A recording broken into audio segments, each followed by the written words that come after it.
Kelly from Silly Moon Quilting Co. Today we're going to talk about our latest set of rulers. That's the Wedgie Set.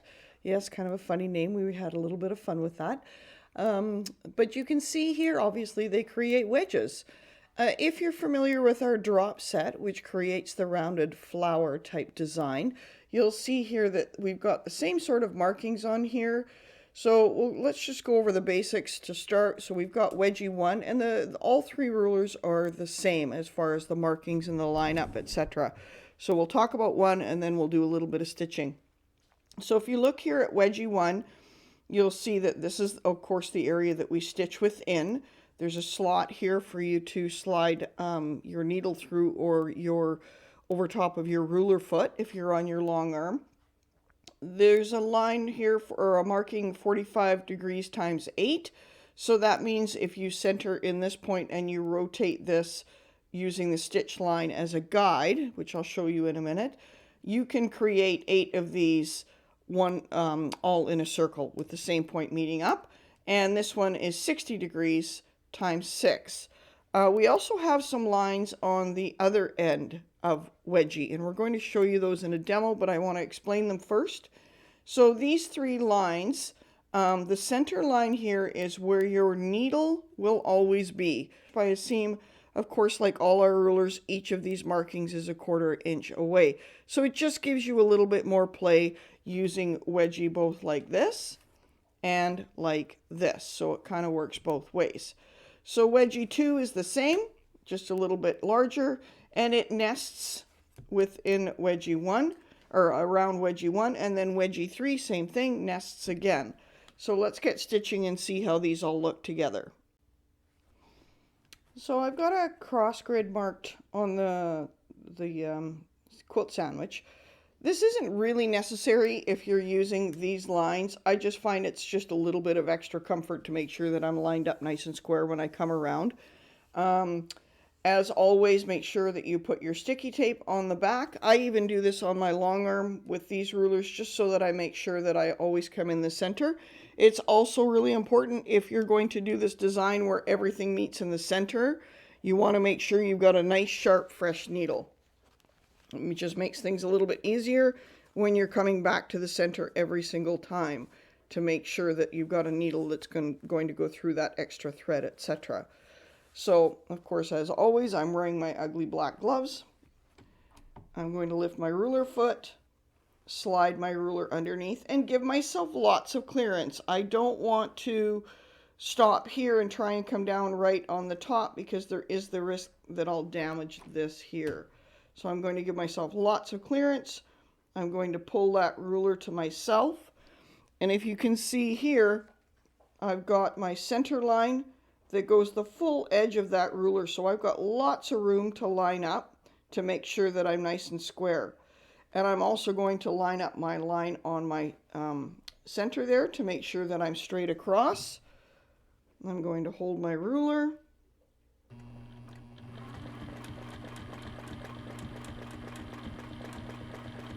When I get to this corner, I'm going to just take a quick pause. I'm either going to take 1 extra stitch or stop for a second. That will just give me that nice sharp corner. And the more you play with them, you'll find how long you have to stop or if you even need to. And that's going to bring me back down to where I started. So then to duplicate that design, let's do this one at 45 degrees. So I'm going to rotate Wedgie so that the line I just stitched, so the pink line, is underneath this wedge that's engraved on there. So I'm just going to turn it 1/4, 1/8, I guess, turn, so that that is on top of there. And then I can go ahead and carry on stitching my next line.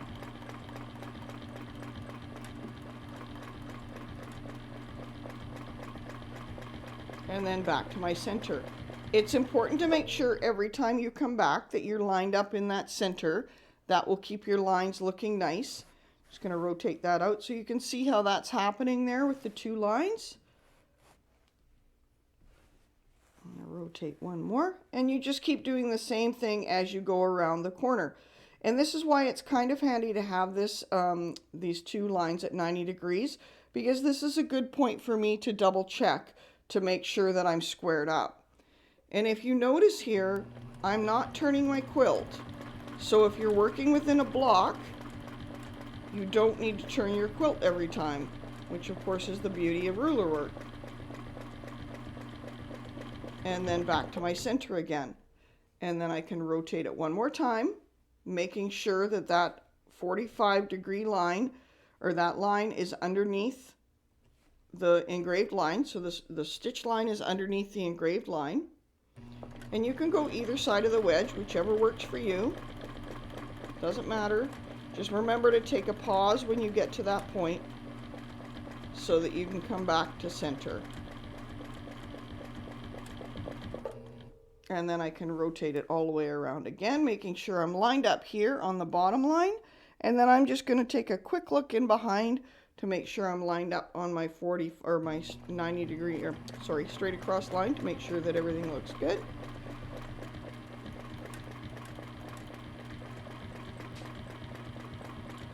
And then back to my center. And then rotate again, looking in behind, just to make sure that I'm all lined up nice and square on top of the stitch line. Move that thread out of the way. I'll hold on to my ruler nice and flat.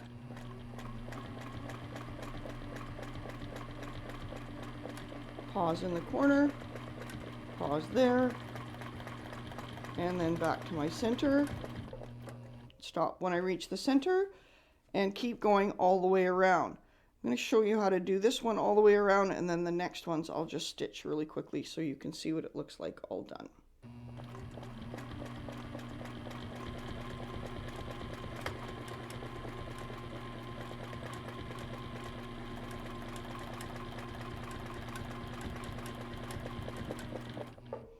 And then one more turn.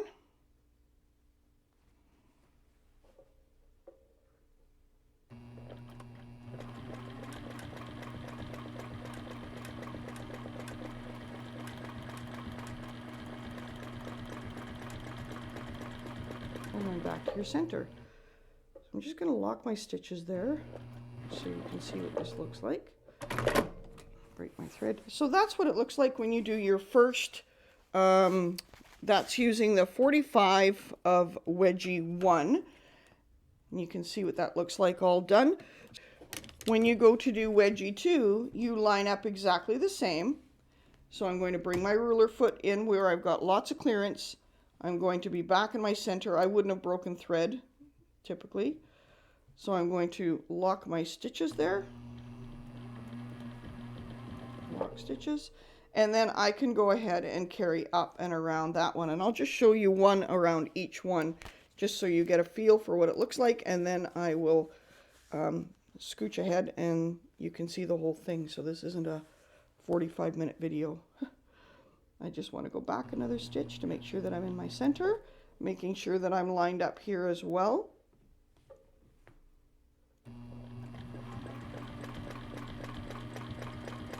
Holding on to my ruler, and back and over, and then back down. And you can see that brings us right nice into the center. So we'll do one more around. Again, same thing, you're lining that up that way. And you can hold your ruler. When you get into this, if you want to turn your quilt, you can. But remember, the idea of ruler work is to not turn our quilt. I want to stop when I get to that point. Back over to there. And then back down. And you can see as you're rotating, you end up with beautiful little petals there. So now we're going to use Wedgie 3, and it is used exactly the same way. Actually, the top line is what's in line with your needle, so that if you want to move this up away from your seam or stitch line, you can go ahead and do that using these, each of course being a quarter. So I'm going to hold on to Wedgie 3, making sure I'm lined up on my seam there and straight this way, and just taking a quick visual look to make sure that I am the same space away from there, because if I didn't end up right back in my center, this could be off a little bit. So we just want to make sure that we're all nice and lined up and hold our ruler nice and square, and then start stitching up and around. When you get to that point, just maybe stop, move your hands a little bit, shift them down. Make sure you've got your sticky tape on there. Give that a pause in the corner. Back to the other side, and then come back down to your center.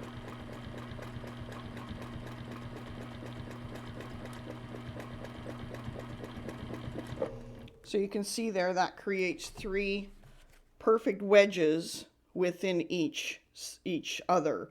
I'll insert a picture here of what it looks like done. You don't need to see me keep stitching that same thing, so I'll show you that in 1 second.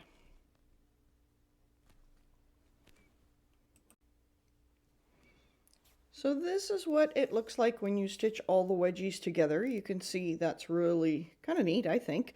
You can use the wedgies, again, this is stitching using the 45 degree times 8, but you can also do that with 60 degrees times 6. So they will all nest as well 60 degrees times 6, because all 3 of the rulers have a 60 degree times 6 marking.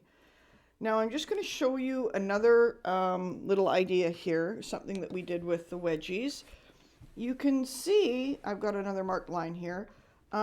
We've got half of the a line marked halfway up, and that is where your stitch line is.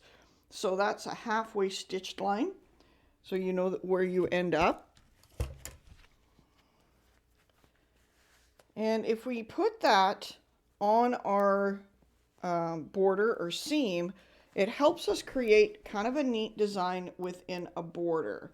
So I'm just going to move this over here, give myself lots of clearance, bring myself down. And then I'm going to move that camera a little bit so you can see a little better. So I'm using this engraved line on my seam that I've got drawn on here. And it's not really a seam, obviously, it's just a line. I'm going to, if I was working on a real quilt, I would pull up my thread, but I'm just going to do a really quick little there. And the nice thing is about this is then you can use part of the ruler. So let's see what that looks like. So I'm going to start there, and I'm going to go up, and I'm just going to go to that point, and I'm going to come back down.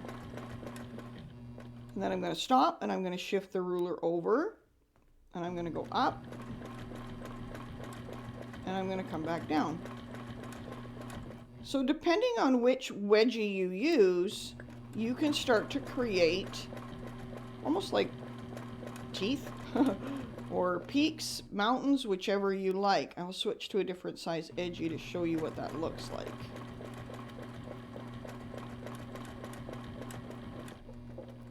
So I'll lift that up, and you can see there what we've got. Don't mind the thread, but it creates a nice jagged edge border. So then you can take, let's say, wedgie 2, just to see what the difference looks like. And you can do the same thing by lining up that seam line. You're going to end up with just a different size. So by doing that, it really just gives you another marker to determine how high up you want to stitch. And of course you could do this along a border. It would be really neat. Do one more. But the nice thing is that now we've stitched back to there. So now we're going to bring wedgie 1 back into the mix here. You can see that was wedgie 1, this is wedgie 2. If I wanted to, I could just carry on and do a few small ones and then do a few big ones, and it just kind of creates some nice variety. But I'm going to lift my ruler foot and bring wedgie 1 back in, give myself lots of clearance to put that ruler foot down. I am going to turn it this way so that I am on the line and the peak is up here. Now my idea is that I want to stitch inside this one I just did. So I need to stitch in my ditch going that direction. Just a couple stitches. And I want to move my ruler until that peak right there is in the center of this space here. That makes me know that I'm centered. So I'm going to hold my ruler and I'm going to stitch back up, and it will make me stop right in that center. And if you really want to make sure you're centered nicely, it's easy enough to draw a little line there. So I'm going to use that ruler and I'm going to stitch in the ditch again and do exactly the same thing going back the other way, and move that over a little bit more so I'm in the center. I'm lined up nice and center, and then come back up again.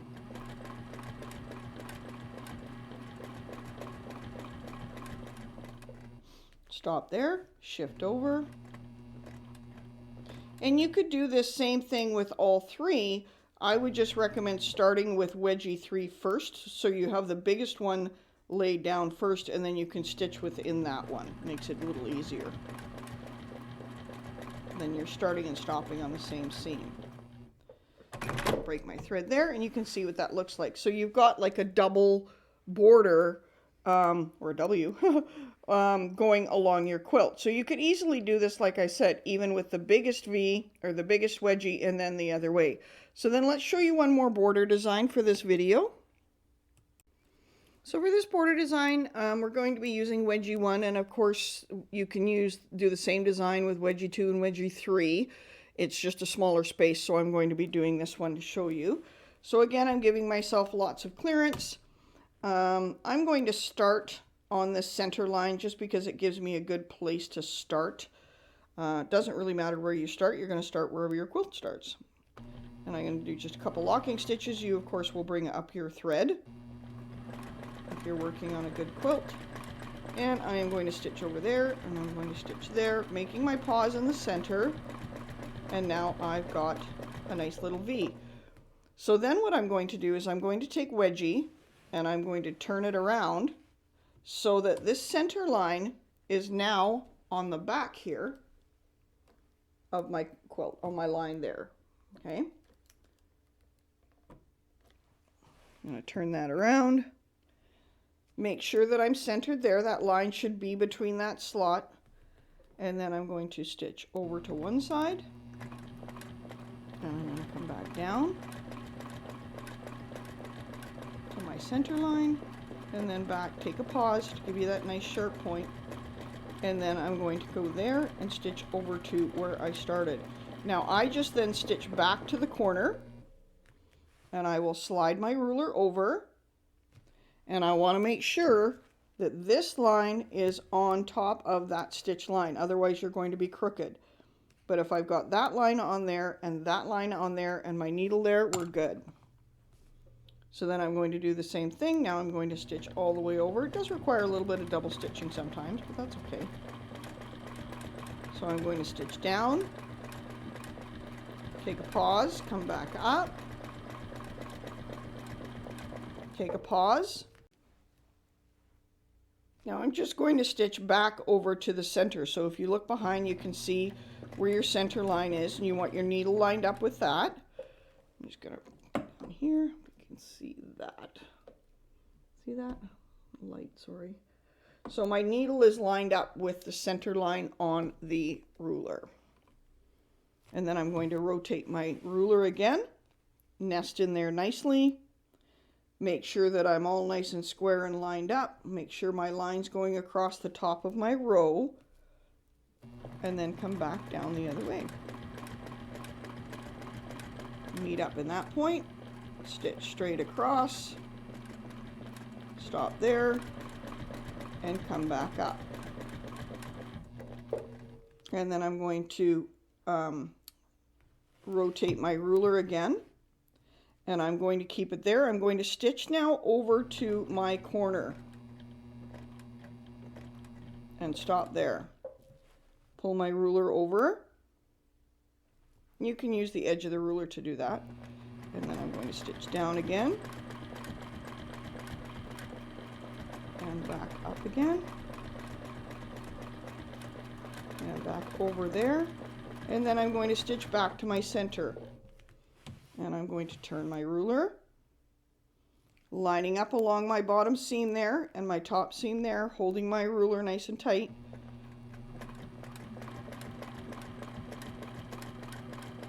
And then back to my corner. Good stop, and back over.